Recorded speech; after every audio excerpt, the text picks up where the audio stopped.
Hello all, welcome to success journey. इस video में हम देखने वाले हैं छत्तीसगढ़ का व्यापम का सब इंजीनियर का जो एग्जाम हुआ था, पेपर 2। चलिए स्टार्ट करते हैं वीडियो को और देखते हैं कि क्वेश्चन को। फर्स्ट क्वेश्चन है 51। Who is the administrative head of the water resource department of Chhattisgarh state directly responsible to the government. अब directly responsible to the government बोल रहा है, तो देखो वैसे एडमिनिस्ट्रेटिव हेड बोलते हैं हम सुपरिटेंडिंग इंजीनियर को, और जो कि रिपोर्ट करता है चीफ इंजीनियर को। ठीक है, बट इसमें कह रहा है directly responsible to the government, तो आएगा चीफ इंजीनियर। ठीक है, तो chief engineer will be the right answer. Which Bogue's compound responsible for early strength of the cement. Early strength कौन देता है? C3S।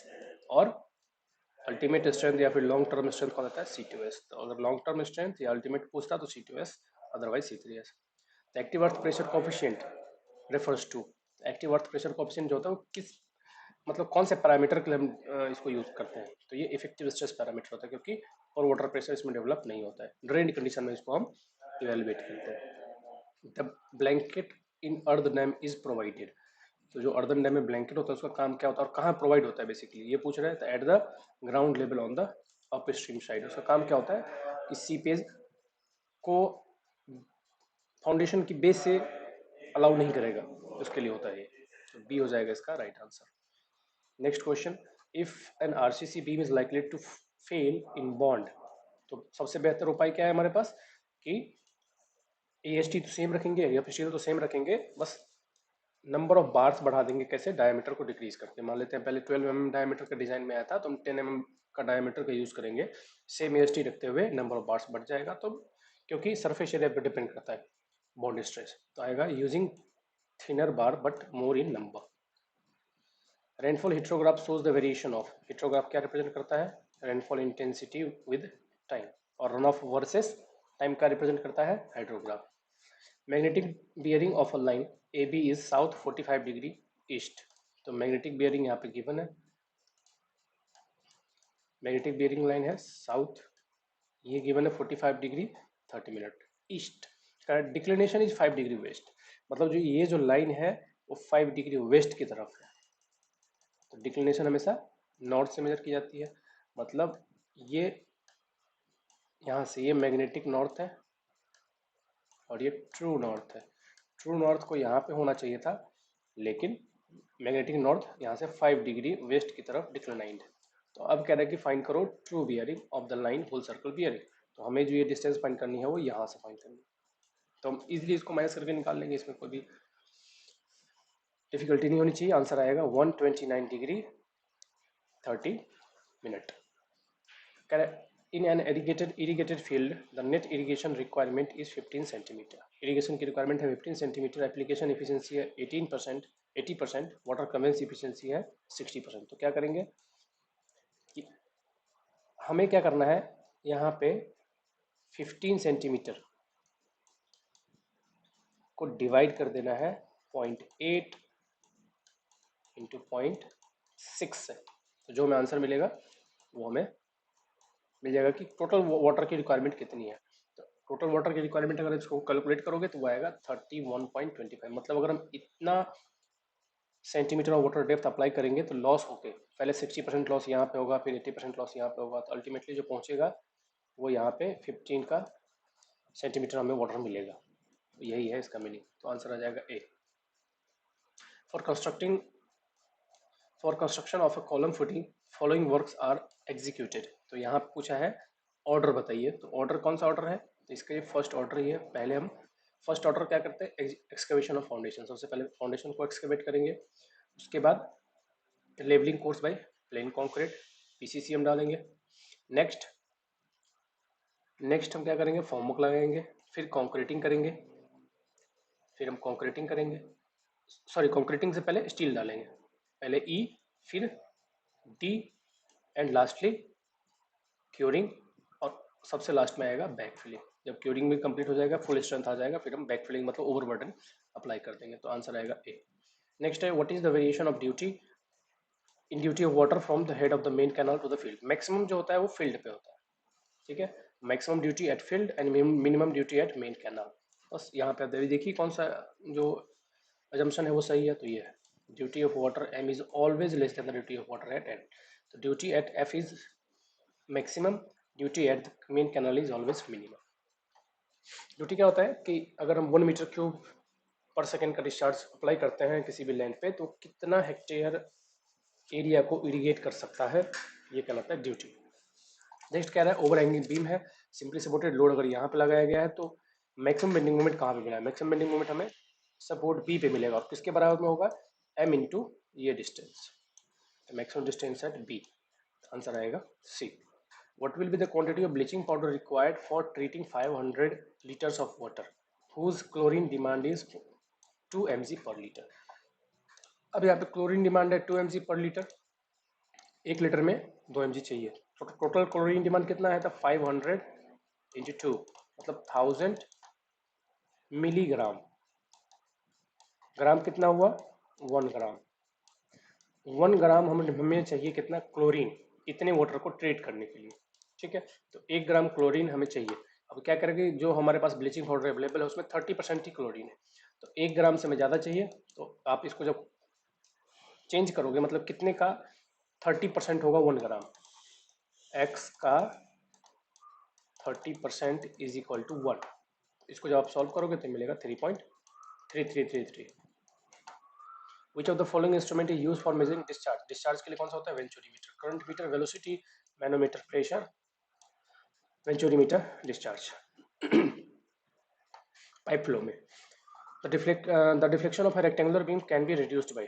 डिफ्लेक्शन कैसे रिड्यूस करेंगे, रिड्यूसिंग द डेप्थ नहीं, increasing the depth, increasing span नहीं, क्योंकि फॉर्मूला क्या होता है जनरली, डब्ल्यू एल स्क्वायर ऐसे होता है divide by W L square something, यहाँ पे क्या कॉफिशिएंट होता है ई आई, ऐसे होता है. तो एल के तो डायरेक्टली प्रोपोर्शनल होता है, और आई मतलब बी और डी के इनवर्सली प्रोपोर्शनल होता है. तो इंक्रीजिंग द स्पैन नहीं, increasing the depth, right. Increase the depth inversely proportional है, तो डेप्थ इंक्रीज करेंगे तो डिफ्लेक्शन रिड्यूस होगा. Hydraulic radius of the channel क्या होता है, wetted area upon wetted perimeter. तो इसका आंसर आ जाएगा cross sectional area of the flow divide by wetted perimeter. As per IS 1077, maximum water absorption in common burnt clay brick not more than by weight of the higher class. देखते हैं एक bar code क्या कहता है. Code है 1077, क्या कह रहा है कि water absorption shall not be more than 20% by weight up to class 12.5. 12.5 class तक के लिए 20% और 15% फॉर हायर क्लासेस. तो यहाँ पे हायर क्लास के लिए पूछा है, तो आंसर आएगा 15%. आंसर हो जाएगा बी 15%. नेक्स्ट है which component will be provided to prevent sliding failure. Sliding failure क्या करते हैं, सीयर की लगाते हैं. रिटेनिंग वॉल के नीचे यहाँ पे सीयर की लगाते हैं स्लाइडिंग फेलियर रोकने के लिए. तो ये सीयर फेलियर क्या करता है, यहाँ पे पैसिव प्रेशर जनरेट करता है जिसकी वजह से स्लाइडिंग फेलियर रुकता है. तो 67 हो गया. नेक्स्ट क्वेश्चन देखते हैं 68. The shear strength of plastic undrained clay. Shear strength का फॉर्मूला क्या होता है, tau is equal to C plus sigma tan phi. अब अगर क्या पूछ रहा है कि प्लास्टिक अनड्रेन्ड, तो अनड्रेन्ड कंडीशन में फाई मोबिलाइज नहीं होता है, और क्ले है तो ओनली आएगा सी, ओनली ड्यू टू कोहेजन, क्योंकि फाई इसमें मोबिलाइज ही नहीं होगा अनड्रेन्ड कंडीशन में और वाटर प्रेशर की वजह से. Which of the following test can be performed for making the line of sight parallel to the axis of bubble tube? कौन सा टेस्ट होता है, two peg test. Aspire test क्या होता है, horizontal axis perpendicular to the vertical axis. Two peg test का सही answer है. और the what is the ratio of cement and sand for the outer plaster. Inner plaster के लिए 1:2 मतलब 1:6 रखते हैं, और आउटर प्लास्टर के लिए हम थोड़ा कम रखते हैं क्योंकि इन्वायरमेंटल इफेक्ट है, जैसे 1:4. नेक्स्ट क्वेश्चन देखते हैं. The internal dimension of the slump cone. Slump cone का जानते हैं कि ऐसा शेप होता है स्लम्प का, ये 10 सेंटीमीटर, ये 20 सेंटीमीटर, और हाइट इसका 30 सेंटीमीटर. तो पहला ऑप्शन है bottom dia 200 mm, top dia 100 mm and height 300 mm. If P is the precipitation, A is the area represented by the rain gauge, and n is the number of the rain gauge in a catchment area, then weighted mean. Isohyetal method में हम पढ़ते हैं weighted mean क्या होता है, हम कैसे करते थे, a1 p1 plus a2 p2 divide by a1 plus a2 plus an तक, ठीक है, तो ये आंसर है दिस वन। नेक्स्ट क्वेश्चन देखते हैं। Next is the standard size of the specimen for conducting the modulus of rupture. Modulus of rupture का standard specimen का साइज क्या होता है, 15 by 70 centimetre. Double mass curve किसके लिए, to check the consistency of the data. Which of the following is suitable for forecasting population for fast growing. Fast growing के लिए geometric method और developed के लिए अर्थमेटिक इंक्रीज, तो answer आएगा geometric. और इंक्रीमेंटल इंक्रीज का जो रिजल्ट आता है वो इन दोनों के बीच में आता है, इसका रिजल्ट हायर साइड आता है, इसका रिजल्ट लोअर साइड, और इसका रिजल्ट इन दोनों के बीच में। नेक्स्ट है decreasing rate growing growth method, कहाँ पे यूज करते हैं, जहाँ पे डिक्रीज हो रहा हो पॉपुलेशन, माइग्रेट हो रहे हो लोग, वहाँ के लिए वैसी सिटी के लिए हम ये मेथड यूज करते हैं। Type of the layer in the flexible pavement that fulfils the criteria such as the strength, filler and drainage requirement. Strength, filler और ड्रेनेज रिक्वायरमेंट को जो फुलफिल करता है उस लेयर को क्या कहते हैं, उस लेयर को कहते हैं टी, ग्रैनुलर सब लेयर। एक बार देखते हैं आईआरसी का कोड क्या कहता है, ये आईआरसी का कोड है IRC 37 फ्लेक्सिबल पेमेंट के डिजाइन के लिए IRC 37। ये क्या कहता है कि स्ट्रेंथ, फिल्टर और ड्रेनेज रिक्वायरमेंट के लिए ग्रैनुलर सब बेस लेयर प्रोवाइड किया जाता है, ग्रैनुलर सब बेस लेयर प्रोवाइड किया जाता है, बात खत्म। तो ग्रैनुलर सब base layer. Next ridge canal, ridge canal क्या बोलते हैं, वाटरशेड कैनाल, जो कि रिज से मतलब दोनों साइड माउंटेन, मान लो ये माउंटेन है तो इससे इसके पैरेलल में जो ट्रेवल करता है उसको बोलते हैं वाटरशेड कैनाल। कंटूर कैनाल, जो कंटूर की जो ग्रेडियंट है उसके अलोंग पास करे, साइड स्लोप जो कंटूर के परपेंडिकुलर डायरेक्शन में फॉलो करे। The trapezoidal cross section of the embankment in the banking is having formation width 10 metre है, साइड स्लोप दिया हुआ है 2:1, और कह रहा है कि the average depth of 1 metre, calculate the quantity of the earthwork for 300 metre length. No traverse slope, कोई भी ट्रेवर्स स्लोप नहीं है, तो इसको हम सिंपली कैसे, तो आप ऐसे भी सॉल्व कर सकते हो। ट्रेपेजोइडल है, ट्रेपेजोइडल है तो आप ये ए है ये बी है, तो ए इसमें 10 मीटर गिवन है और स्लोप दिया हुआ है तो ये 2 मीटर हो जाएगा, ये 2 मीटर, ये टोटल हो जाएगा 14 मीटर। तो A plus B by 2, 10 plus 14 by 2 into height, तो हाइट कितना दिया हुआ है 1 मीटर। इससे निकल जाएगा area multiply by the length, तो एरिया मल्टीप्लाई बाय जब लेंथ करेंगे हम इसको तो मिलेगा answer 3600 metre cube. The maximum area of tension enforcement as per IS 456, as per IS 456 क्या कहता है, minimum area of tension enforcement beam के लिए ये फॉर्मूला है, और मैक्सिमम एरिया के लिए क्या एनफोर्समेंट है 4% of the cross sectional area 0.4 to BD।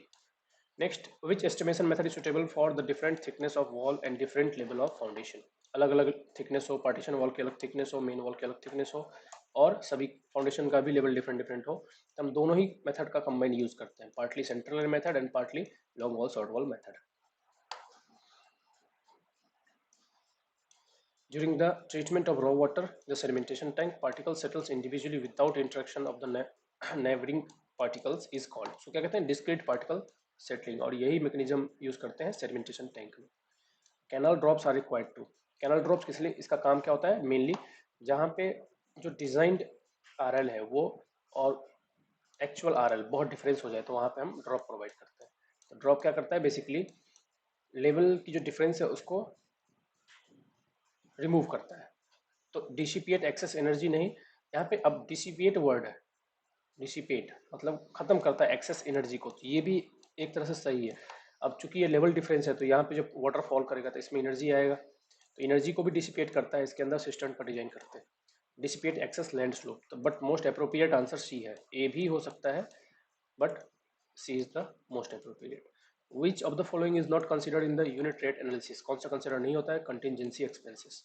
Rate analysis जब करते हैं तो हम प्रेजेंट रेट, स्किल लेबर का, कॉन्ट्रैक्टर का प्रॉफिट 10% हम फाइंड कर लेके एज्यूम करते हैं, मटेरियल का present cost, but contingency cost rate analysis में नहीं होता है, ये हम एडिशनली ऐड कर देते हैं।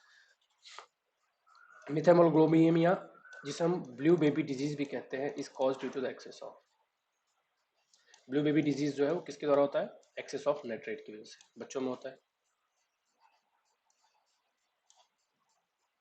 As per the 10500 2012, what is the maximum permissible limit for turbidity NTU में? और देखते हैं कोड क्या कहता है। तो ये turbidity की मैक्सिमम वैल्यू है, 1 तो है जो हमें चाहिए डिजायरेबल वैल्यू, और अगर अल्टरनेट सोर्स अवेलेबल नहीं है तो मैक्सिमम वैल्यू 5 है। तो यहाँ पे क्वेश्चन पूछा है in absence of alternate source, तो क्या आएगा 5। अगर वैसे परमिसिबल लिमिट होता तो ये आंसर सही होता।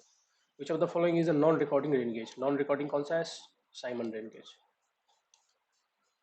Which instrument is required for setting out offset at 45 degree? Optical square, open cross stop, prism square 90 degree के लिए होता है, और French cross stop 45 degree, 90 degree, 135 degree, सभी परपेंडिकुलर ऑफसेट, मतलब ऑब्लिक ऑफसेट भी और परपेंडिकुलर ऑफसेट भी बना सकता है। ठीक है, इसे बोलते हैं ऑब्लिक ऑफसेट अगर 90 डिग्री के अलावा हो तो फ्रेंच क्रॉस स्टॉप होगा right answer. Consumptive irrigation requirement is calculated using the formula. Consumptive use का फॉर्मूला क्या होता है? Consumptive use minus effective rainfall, ये माइनस ये, तो आंसर आएगा D. A loaded beam is shown in the figure bending moment diagram of the best representative। इसका bending moment diagram आप जब ड्रॉ करोगे, ये चूंकि ओवरहैंगिंग बीम है, टू साइडेड ओवरहैंगिंग बीम, और इसकी लेंथ है एल, इसके हाफ में, तो इसका कभी भी कहीं भी पॉजिटिव बेंडिंग मतलब negative hugging bending moment develop नहीं होगा, ओनली सैगिंग ही होगा। तो ये आंसर इसका करेक्ट है। Hierarchy of the officer work in department Chhattisgarh state government from high to low. High to low सबसे ऊपर chief engineer, executive engineer, sorry chief engineer, superintendent engineer, executive and then assistant, तो B is the right answer. When not specified volume of the steel in RCC work, अगर specify नहीं है तो 0.6 to 1% रखते हैं RCC volume का। What is the target mean compressive strength है 28 days M30 grade concrete के लिए? हम जानते हैं कि एक बार फॉर्मूला देख लेते हैं, कोड क्या कहता है? कोड कहता है कि F C K is equal to F dash C K, मतलब target mean strength is equal to grade of the concrete plus 1.65 into S. यहाँ पे M30 के लिए पूछा है तो स्टैंडर्ड डेविएशन की वैल्यू कितनी आएगी? 5, तो वो 30 प्लस 1.65 इंटू 5, ये वैल्यू मिलेगा हमें 38.25। ठीक है, 92 का हो गया सी। नेक्स्ट देखते हैं, if 20% of the reservoir capacity unmarked for the dead storage in reservoir 30 million cubic meter and the average annual silt deposit reservoir is this much, then the useful life of the reservoir, useful life कब तक होगा? जब तक silt completely dead storage को fill ना कर दे।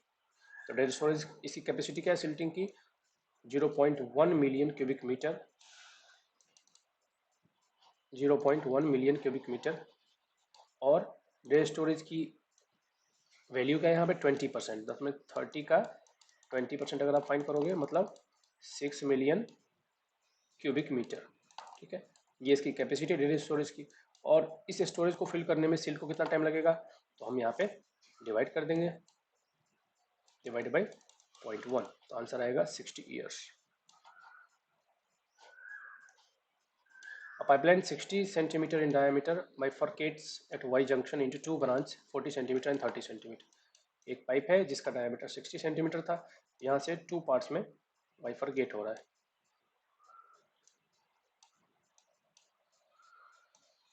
ठीक है, ये 2 पाइप्स यहाँ पे जनरेट हो रहे हैं अलग अलग।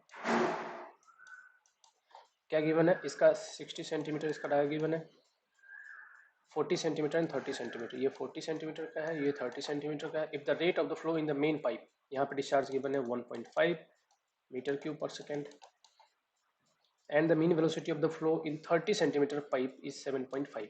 यहाँ पे मीन वेलोसिटी गिवन है 7.5 मीटर पर second. Determine the rate of flow in 40 centimetre pipe, यहाँ पे आपको क्यों पूछा है? तो दोनों में डिस्चार्ज तो सेम ही होगा जो इसमें डिस्चार्ज है, तो पहले इसका डिस्चार्ज हम इक्वल कर देंगे। इसका डिस्चार्ज है 1.5 मीटर क्यूब पर सेकेंड, इसका डिस्चार्ज हम फाइंड कर लें तो इसमें से इसको माइनस करेंगे तो इसका डिस्चार्ज आ जाएगा। तो टोटल डिस्चार्ज 1.5 में से माइनस करेंगे डिस्चार्ज, और velocity into area 7.5 into 5/4 into D square, तो डी कितना है? 30 सेंटीमीटर का स्क्वायर। ठीक है, जब इसको आप सॉल्व करोगे तो आपको आंसर मिल जाएगा, आंसर मिलेगा डी। नेक्स्ट है the vehicle approaching a signalised intersection at a speed of 80 kmph. The descending gradient flyover gradient दिया हुआ है 140, braking efficiency है 75%, coefficient of longitudinal friction है 0.35. Calculate the distance required to stop a vehicle और reaction time 2.5 second. SSD निकालना है. SSD के लिए फॉर्मूला क्या होता है? 0.278 VT plus V square divide by 254 F into eta. Efficiency अगर गिवन है तो प्लस ए माइनस स्लोप मतलब S. बस यहाँ पे इसको इंसर्ट कर देना.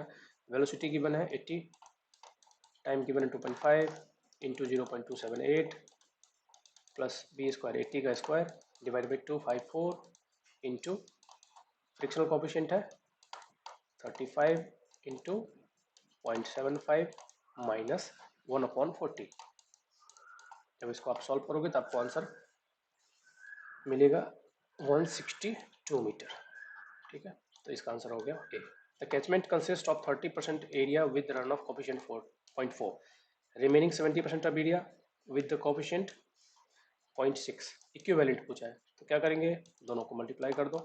0.30% की कोएफिशिएंट ये है प्लस 0.70% की कोएफिशिएंट कितनी है 0.6. इसका आंसर जो मिलेगा वही आपका आंसर है, ये मिलेगा 0.54. नेक्स्ट क्वेश्चन देखते हैं. नेक्स्ट क्वेश्चन है calculate the filtration loss if the intensity of rainfall is 2 centimetre per hour and the duration of rainfall 3 hours. Total कितनी रेनफॉल हुई 2 सेंटीमीटर पर आवर और 3 आवर्स, तो 6 सेंटीमीटर टोटल रेनफॉल हुआ. Evaporation loss 8 mm corresponding run of this much. तो कैसे हम find करेंगे, simply अगर पूछा यहाँ पे तो हम यहाँ पे डेप्थ देख लेते हैं. तो रेनफॉल डेप्थ जो है वो 6 सेंटीमीटर है. रेनफॉल डेप्थ 6 सेंटीमीटर है और यहाँ पे रन ऑफ डेप्थ दिया हुआ है 3.6. तो इनफिल्ट्रेशन डेप्थ कितना हो गया 6 माइनस 3.6 2.4 सेंटीमीटर. 2.4 सेंटीमीटर है. अब ये आ गया इनफिल्ट्रेशन डेप्थ का और इवेपोरेशन लॉस दिया हुआ है यहाँ पे 8 और हमें फाइंड करना है इनफिल्ट्रेशन लॉस. ठीक है, तो इनफिल्ट्रेशन लॉस फाइंड करना है. तो देखिए मैं फॉर्मूला बताता हूँ. इनफिल्ट्रेशन लॉस का फॉर्मूला क्या होता है,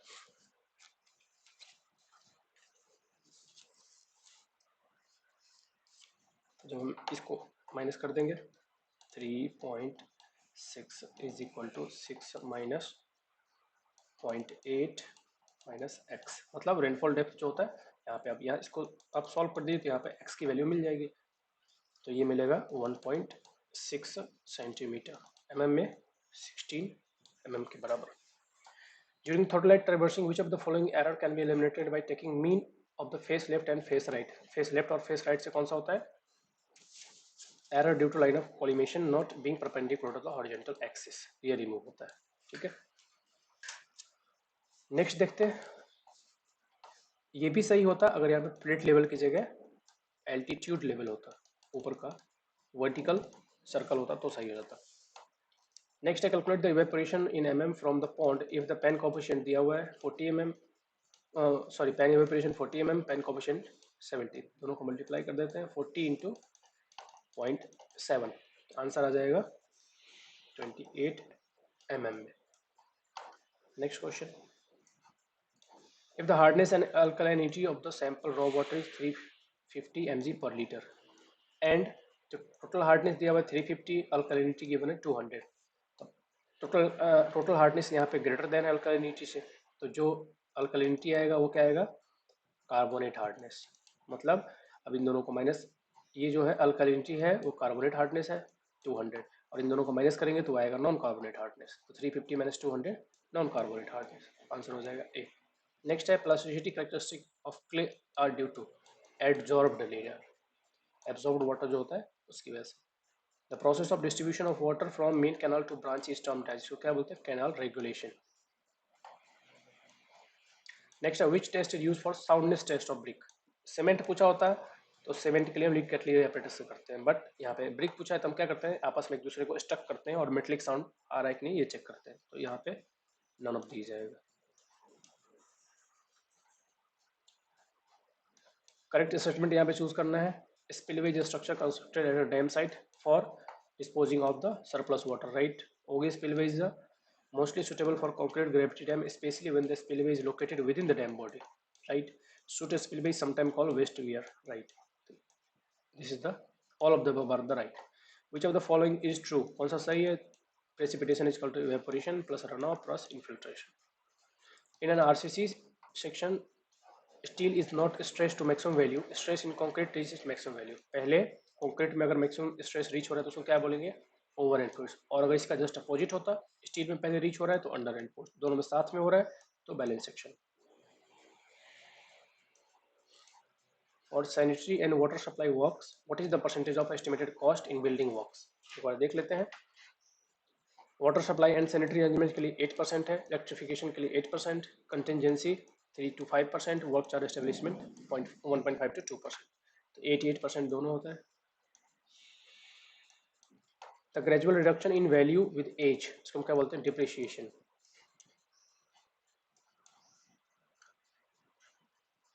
gravity dam is the most suitable when the foundation is strong.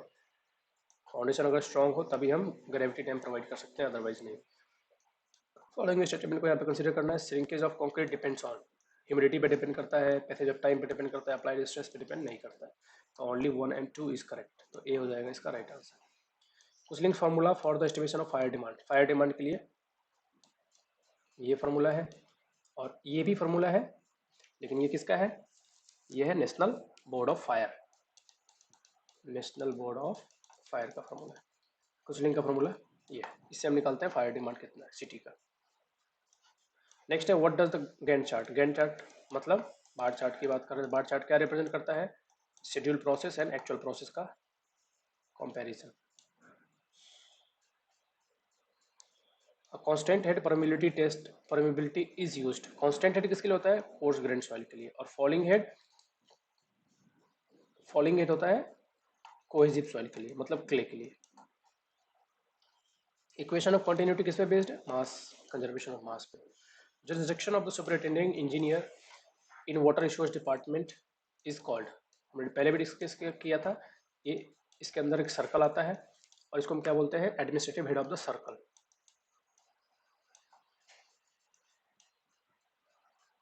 Next, application of the single code. देखिए सबसे पहले रोड कंस्ट्रक्शन में सबसे पहले आता है प्राइम कोड.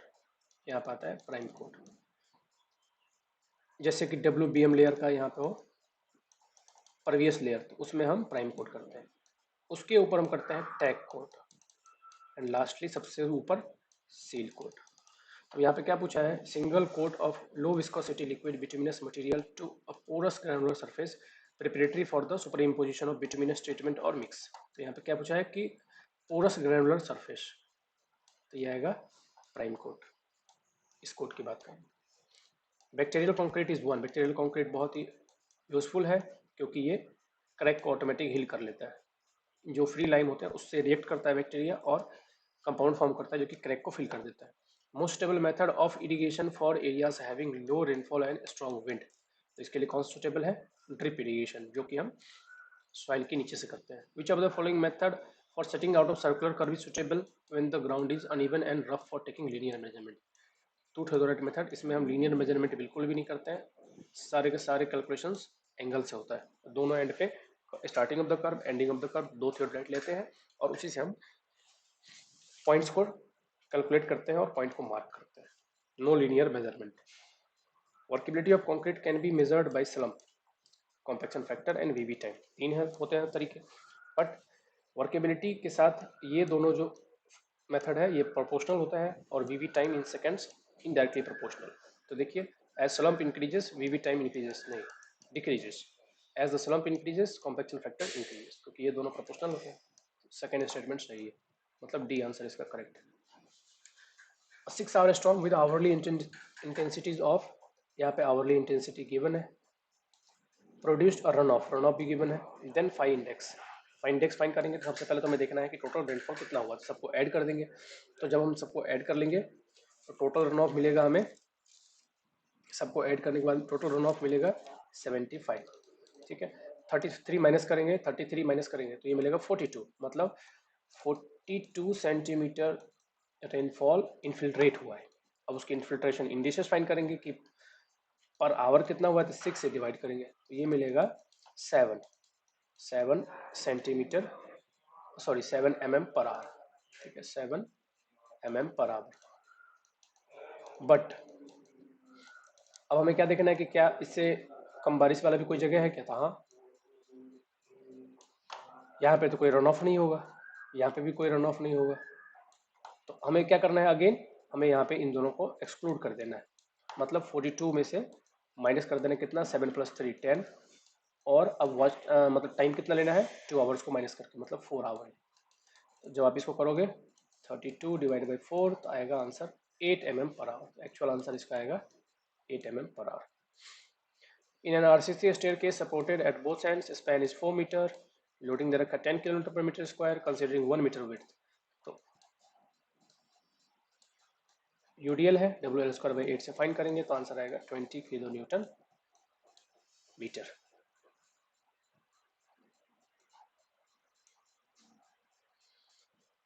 सोन क्रिटिकल पाथ, अब यहाँ पे क्रिटिकल पाथ बताना है, 3 पाथ है यहाँ पे। अगर हम ऐसे चले तो 13 डेज लगेगा, अगर हम ऐसे चले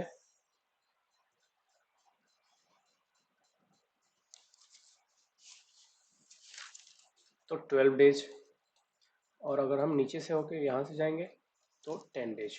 तो जाहिर सी बात है क्रिटिकल पाथ ये होगा, मतलब 1 2 3 5 6, 1 2 3 5 6, मतलब आंसर हो जाएगा 24 का सी। Which type of the cross drainage work is made to allow the full supply level FSL of the canal to pass under the bed of the drain? Under the bed बोला है तो नीचे है canal, तो aqueduct नहीं होगा, siphon aqueduct भी नहीं होगा, होगा क्या, सुपर पैसेज। लेवल क्रॉसिंग में सुपर पैसेज, जिसमें कैनाल नीचे और ड्रेन ऊपर होता है, सुपर पैसेज। नेक्स्ट है egg shaped sewer are preferred circular sewer in combined. Combined में क्या होता है, हम इस तरह का प्रोवाइड करते हैं, नीचे से मतलब 2 सर्कुलर का एक कॉम्बिनेशन होता है, नीचे सर्कल जो होता है उसका डायमीटर कम होता है और ऊपर के सर्कल का डायमीटर ज़्यादा होता है। तो क्या होता है, जब लो फ्लो हो तब भी ये सफिशिएंट डिस्चार्ज देता है, और जब हाई फ्लो हो तब भी सफिशिएंट डिस्चार्ज देता है। तो मेरे हिसाब से दोनों ही ऑप्शन सही है, but most probable answer is A, they possess better hydraulic properties. Next question देखते हैं, which foundation is not fit for the concrete gravity dam और फॉर रॉक फिल डैम। कौन सा फाउंडेशन फिट नहीं है, क्ले, क्योंकि इसमें कंसोलिडेशन बहुत ज़्यादा होता है। जीओडी मीटर जो कि एक ईडीएम है, इज बेस्ड ऑन, किस पे बेस्ड होता है, the propagation of modulated high light waves. Light waves होता है, मॉड्यूलेटेड लाइट वेव्स होता है। Which of the following is the purpose of valuation, valuation का पर्पस क्या होता है, टैक्सेशन करने के लिए करते हैं। The catchment area of 60 hectare has run off coefficient, run off coefficient दे रखा है, एरिया दे रखा है, स्टॉर्म इंटेंसिटी गिवन है, duration longer than time of concentration occurs in the catchment. Then what is the peak discharge, तो peak discharge निकालने का हमारे पास यहाँ पे डायरेक्ट फार्मूला है 1/36 K into P into A। बस यहाँ पे हम इसे वैल्यू को मल्टीप्लाई कर देना है तो आंसर आएगा 2। नेक्स्ट क्वेश्चन क्या है, Reynolds number is the ratio of, Reynolds number किसका रेशियो है, विस्कस फोर्स का।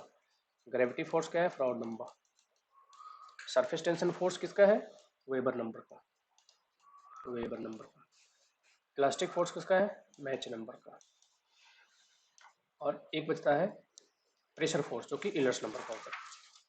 विच of the following statement are applicable to open channel flow, open channel flow में hydraulic gradient line liquid surface line के साथ कॉन्साइड करता है, पाइपलाइन में ऊपर होता है और नीचे भी हो सकता है। Which of the following irrigation technique is preferred when the area has irregular topography with excessive slope, कौन सा यूज करते हैं, स्प्रिंकल, जिसमें हम एक्चुअल रेनफॉल को सिमुलेट करते हैं ऐसे। The depth is 8.64 centimetre on the field over base period of 10 days। Then the duty, duty is equal to क्या होता है, अगर हमें यहाँ पे सेंटीमीटर में चाहिए तो 864 बेस पीरियड डिवाइड बाई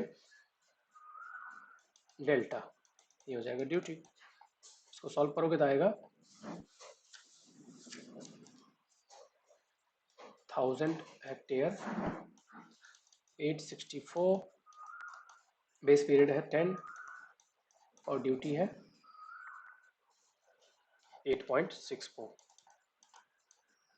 इसको यहाँ से हटाएंगे तो ऊपर 100 जाएगा, ये कैंसल आउट तो ये जाएगा 1000 हेक्टेयर पर क्यूबिक मीटर पर second. Next, plumbing device is used with an Indian water closet, कौन सा वाटर क्लोजेट यूज होता है इसमें? वाटर क्लोजेट में ट्रैप, तो ये पी ट्रैप यूज होता है। Valid range of degree of saturation, degree of saturation क्या होता है? Volume of the water divide by volume of the voids. तो मैक्सिमम कितना हो सकता है? 100% ही हो सकता है। मिनिमम कितना हो सकता है? मतलब fully dry 0%, fully saturated 100%। A rice crop is to be irrigated on the field covering this much area. Duty दिया हुआ है यहाँ पे 860 और बेस पीरियड है 120। तो कह रहे हैं वॉल्यूम ऑफ वाटर रिक्वायर्ड। तो सबसे पहले क्या करेंगे, हम इसका डेल्टा फाइंड करेंगे। डेल्टा फाइंड करेंगे तो आएगा, डेल्टा आएगा 1.2। ये फॉर्मूला यहाँ पे आपको पता ही है, अभी हमने डिस्कस किया था। डेल्टा आ गया 1.2। अब हमें क्या करना है कि कितनी वॉल्यूम ऑफ वाटर की जरूरत है, तो डेल्टा मल्टीप्लाई बाय वॉल्यूम चाहिए। तो 2400 मल्टीप्लाई बाय 1.2, इससे हमें मिल जाएगा एक आंसर। तो इसका आंसर मिलेगा 2880। For a well graded sand coefficient of curvature, CC की वैल्यू कितनी होनी चाहिए? 1 to 3 के बीच में, और सी यू की वैल्यू 6 से ग्रेटर सैंड के लिए। Next, the departure of the line, ये कोई लाइन है, ये इसका डिपर्चर है, ये इसका लेटीट्यूड है। लेटीट्यूड क्या होता है? अगर ये इसकी एल लेंथ है तो एल कॉस थीटा लेटीट्यूड और एल साइन थीटा डिपर्चर, तो sine of the reduced period. The central core of the zoned embankment type of the earth dam, central core मैं आपको दिखाता हूँ। ये जोन एम्बैंकमेंट टाइप जोन है, ये इसका सेंट्रल पोर्शन जो होता है इम्परवियस होता है, उसके बाद फिर transition filter of MIDI core permeability, मतलब मीडियम परमेबिलिटी की, और सबसे लास्ट में परवियस आउटर कोर होता है। अब देख रहे हैं, centre core checks the seepage, centre core का काम क्या होता है? सीपेज को रोकना। ट्रांजिशन जोन का काम क्या होता है? पाइपिंग को रोकना, इसका काम होता है पाइपिंग को रोकना। Cracks which may develop in the core and outer zone give the stability of the central impervious field and also distribute the load over a large area of foundation. आ गया तीनों का, तो ये हो गया सेंट्रल कोर का work, ये किसका हो गया? आउटर कोर का वर्क, ठीक है। और ये दोनों है आउटर कोर का वर्क, और पाइपिंग का वर्क किसका है? इंटरमीडिएट का, ये इंटरमीडिएट का। पीजोमेट्रिक हेड, पीजोमेट्रिक हेड क्या होता है? Z plus P by W, ये पूरी को रिप्रेजेंट करता है, तो आंसर आएगा B. Next, correct sequence of formation of following compounds in presence of ammonia during the chlorination of water. देखते हैं एक बार, फर्स्ट ये होता है, सेकेंड ये, थर्ड ये। अगर पीएच की वैल्यू ग्रेटर देन 7.5 है तो ये क्लोरामाइन फॉर्म होते हैं। पीएच की वैल्यू जब 5 to 6.5 के बीच में होता है तो सेकेंडली, क्योंकि ये अनस्टेबल होता है, ये फिर कन्वर्ट हो जाते हैं किसमें? डाइक्लोरामाइन में। और अगेन जब पीएच वैल्यू लेस देन 4.4 हो जाए तो फिर ये कन्वर्ट हो जाता है ट्राइक्लोरामाइन में। बट मोस्ट इफेक्टिव जो है वो डाइक्लोरामाइन होता है, क्योंकि ये एंजाइम्स पर अटैक करता है डायरेक्टली बैक्टीरिया वायरस पे, और ये सबसे इफेक्टिव होता है वाटर डिसइंफेक्शन में। तो डाइक्लोरामाइन इज द मोस्ट इफेक्टिव। तो ये प्रोसेस समझ गए, मोनोक्लोरामाइन, डाइक्लोरामाइन एंड ट्राइक्लोरामाइन। सबसे पहले मोनोक्लोरामाइन 2, देन डाइक्लोरामाइन 3 एंड देन ट्राइक्लोरामाइन। 2 3 1, 2 3 1, मतलब आंसर हो जाएगा B. Simply supported beam of span 4.5 metre carries 2 point load of magnitude 15 kN each at 1.5 and 3 from left support। magnitude of shear force, अगर इसका ये है shear simply supported beam 4.5 metre का, एक यहाँ पे है और एक यहाँ पे, 1.5 1.5 1.5, ठीक है। तो इसका आप shear force कैलकुलेट करोगे यहाँ पे, टोटल लोडिंग का हाफ, टोटल लोडिंग कितनी है?